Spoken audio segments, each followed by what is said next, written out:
Next on Worcester News Tonight, one local business speaking out about the new Paw Sox stadium proposal and how it will affect their location.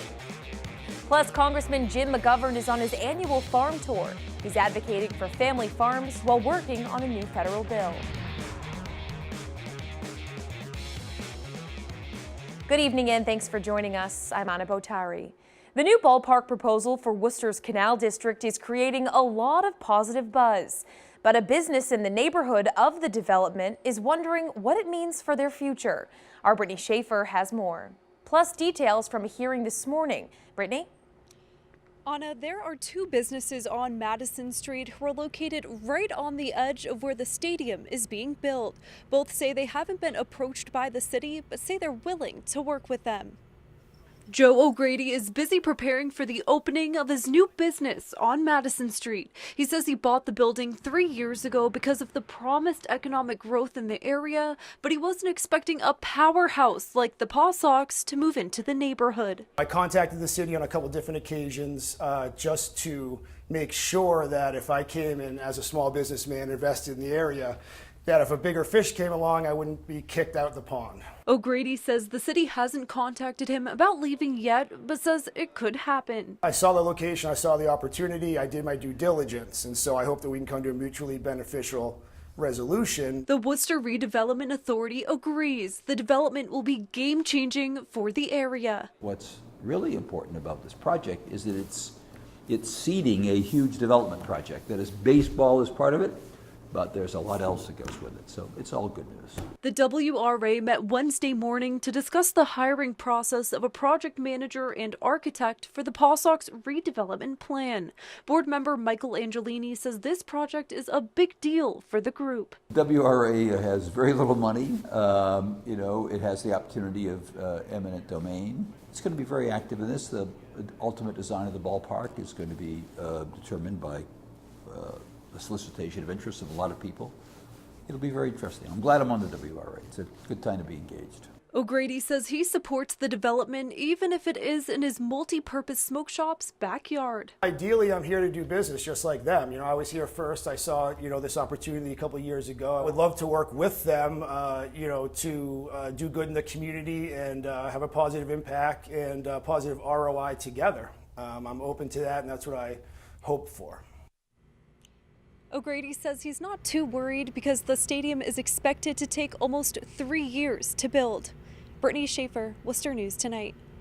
Tuesday night, the Paw Sox ballpark proposal made its way to the City Council in what was their first meeting since the announcement. The $90 million development includes an investment in the Canal District. The plan calls for 2 hotels, 250 market-rate apartments, and retail space. According to the proposal, the revenue from this outside investment will pay for the ballpark. City councilors say it's now their job to see the deal is in the best interest of Worcester. I'll be looking forward to see what the experts we have here, and even asking some folks like the auditor that are independent for their opinion to make sure the numbers all jive. At the meeting, residents were able to share their thoughts on the deal. While most speakers showed support, some were concerned regarding the new team and ballpark. Any dispute over how this works out for the city, even the other cities that have tried to do the sort of development surrounding it, there isn't any place that has worked. The city will be hosting 2 public forums to discuss the move. The first is August 28th at Crompton Collective. The other is September 5th at City Hall. Both start at 5:30. Worcester is saying the team will bring new life to the community, but the city already has a baseball team. So what will happen to the Bravehearts? Alicia Palumbo has the story. The Worcester Bravehearts baseball team has been swinging for the fences for the past 5 years and setting records not only on the field but in the stands. And we just finished up a season where we drew over 2,500 fans a night to this 3,000-seat facility. As part of the Collegiate Summer Baseball Futures League, Bravehearts GM Dave Peterson says they've carved out a niche as a family entertainment spot that has fans driving as far as an hour away to take in a game. We compete against mini golf and movie theaters and Six Flags New England for the family entertainment dollar. But in about 3 years, they will likely also be competing against the AAA Worcester Red Sox. And some fans fear the city may not be able to support 2 baseball teams. I do feel that Bravehearts might be a bit driven out, and it's sad. I do like what the Bravehearts have done for the city, but the Paw Sox could be interesting too. But Peterson says the Bravehearts' secret to success is about much more than baseball. I like to pitch it to our staff as the Disney World of Worcester. That's how we need to act, so that when fans come to this ballpark, they leave here with a smile on their faces. Peterson personally gets into the stands to entertain fans, along with the team's mascot, and they keep ticket prices and concessions cheap and the parking free. We're not going anywhere, and we just need to make sure that our staff continues to deliver that top-notch customer service product to the fan. And the Worcester Bravehearts are now in their off season, and the management team was actually meeting today to brainstorm ideas for next season. In Worcester, Alicia Palumbo, Worcester News Tonight. A Holy Cross professor is looking at the Paw Sox move to Worcester from another angle. He's weighing in on the economic effect. Economics professor Victor Matheson says he's not surprised the team decided to come to Worcester. He says the city's investment in the nearly $90 million stadium is extremely generous. Matheson says one issue is the new businesses, apartment buildings, and people moving to the area will need public services, but the money which would normally pay for them is going towards the new stadium. Have kids, they need to go to Worcester schools. People are going to need police, they're going to need fire, they're going to need snow removal, all these things that the city provides them. Normally, you pay for that through charging people property tax, and that goes into the fund to be able to pay these. Well, that money's not there anymore, because even though you're paying property tax, all that property tax is being diverted to the stadium, and it doesn't go to actually pay for those services you need.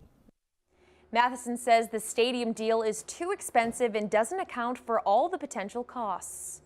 Worcester police are looking for the driver involved in a hit and run on Shrewsbury Street. Police say the accident happened around 10:30 Saturday night in the area of Funky Murphy's Bar and Grill. The victim is a Worcester man. He's being treated for serious injuries. Police say he's expected to survive. A pedestrian had been crossing the street. I guess they weren't really looking, and they crossed the street and got hit by a car. It seemed like the car was going at a decent rate of speed. Pedestrian was kind of launched when the accident happened. There were some witnesses who saw it. The car took off, didn't stop. Police are asking anyone who saw the hit and run or suspects someone they know is involved to contact them. More than 50 youth activists will march from Worcester to Smith & Wesson headquarters in Springfield Thursday. The group will start the multi-day march at Worcester City Hall tomorrow morning. They're expected to call on the gun manufacturer to stop production of all weapons outlawed under Massachusetts law. They'll also ask Smith & Wesson to make a $5 million donation towards researching gun violence. David Hogg, a survivor of the Marjorie Stoneham Douglas High School massacre, is also expected to attend. The Worcester Police Department is asking for help in identifying this man. Police say he's suspected in the theft of a power washer from the back deck of a residence in the Chandler Street area. The investigation is ongoing. Anyone with information about the incident is asked to call Worcester Police. Congressman Jim McGovern visiting local farms across central Massachusetts. He's hearing from farmers about their concerns and also talking about the impacts of President Trump's tariffs. Our Chandler Walsh joins us now live with more. Chandler? Anna, Congressman McGovern says he grew up in the city, so as a member of the House Agriculture Committee, he says visiting family farms in area towns helps him better understand farmers and what they face. Congressman Jim McGovern visits Holden Farm in North Grafton. It's one of 11 area farms he's visiting on his annual farm tour. To listen and to learn and to find ways that we can be helpful. I mean, I'm a big fan of farms, and agriculture is an important part of Massachusetts' economy. Holden Farms owners shared their struggles and concerns with McGovern. They say an unusual amount of rain this season made it tougher to grow some of their crops. Our corn was in a field where it's on a slope, so we had to deal a lot with erosion and, the runoff and silt and all of that. McGovern is advocating for family farms while working on a new federal farm bill. He says the Senate and House have passed competing versions of the bill, and the current one expires in September. Farmers deserve certainty. They deserve, to have, the federal government, supporting them. And I hope we can get one. We're running out of time. Farms across the country are affected by the Trump administration's recent tariffs. Holden Farm is a local farm, and its owners say they're lucky the tariffs aren't a concern for them. 95% of our business is right out of the farm stand here, so I mean, we pretty much just deal with our local people around town. McGovern says a handful of the farms he's visited expressed concerns about the tariffs. He says they are counterproductive and are hurting farms as well as other industries. We need to get serious about working on fair trade practices, and that involves working with the World Trade Organization, working with other countries. President Trump announced last month a $12 billion plan to aid those impacted by the tariffs.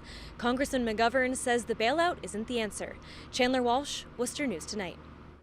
Remembering the servicemen and women who have died protecting the country since the 9/11 attacks. An emotional memorial is set up in central Massachusetts this week. Our Rosalind Flaherty has the story. Rosalind?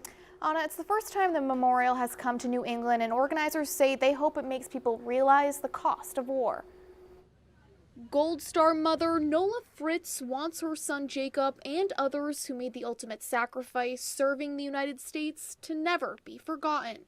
It's why she travels around the country showing their faces. To me, they're my kids, and I'm going to travel with them and make sure that everybody has an opportunity to see it. Remembering Our Fallen, Traveling War Memorial is making its first appearance in New England on Marlborough's Union Common. To really show the sacrifice that so many brave Americans have made. The 31 tribute towers have more than 5,000 pictures honoring servicemen and women who died in combat, died from training accidents, or succumbed to suicide from PTSD since 9/11. I think it's important for everyone to take the time to pause and remember that we are losing soldiers every day. Fritz's son Jacob died in Iraq in 2007. He was in a joint communications center when he and others were abducted and executed. People don't realize what the cost of war is, and this really brings it home. The memorial especially touching for Kevin Lucy. He lost his son Jeffrey to suicide after he came home from being deployed. Kevin says the memorial shows his family is not alone. Jeff is actually saving lives, and Jeff is reaching out from the grave, and he's done tremendous work. Fritz says the tribute is also a way to celebrate the soldiers' lives, and she wants everyone in the country to see it. Somebody asked me when I was going to quit doing this, and I said when everybody sees it. Now the towers will be on display until Saturday night. Rosalind Flaherty, Worcester News Tonight.